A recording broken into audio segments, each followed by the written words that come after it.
was born, there was a problem with my heart, and I needed to have 3 heart surgeries and a ton of needles, and I was on blood thinner for my whole life. So when I had my very first ultrasound, we found out that Mackenzie had a heart defect. The technical name is hypoplastic right ventricle. The right ventricle of his heart basically did not form properly, and that created a problem with his pulmonary artery not connecting to the heart properly.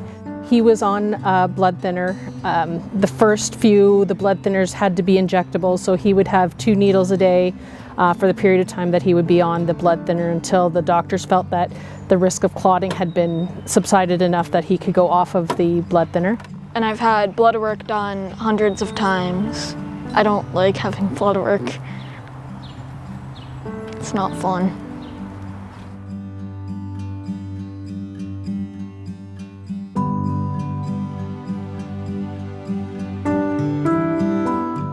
Rebecca, who is the nurse practitioner for Dr. Chan and Dr. Batt in the thrombosis unit at McMaster Hospital, brought the idea of the study to us, and then Dr. Chan and Dr. Batt came to talk to us about it. And they brought up the trial and said, you have a while to think about it. If you want to come on, you can. If you don't have to. And I chose to go on it, and I was on it for about a year. This new drug is more reliable and it requires less blood work.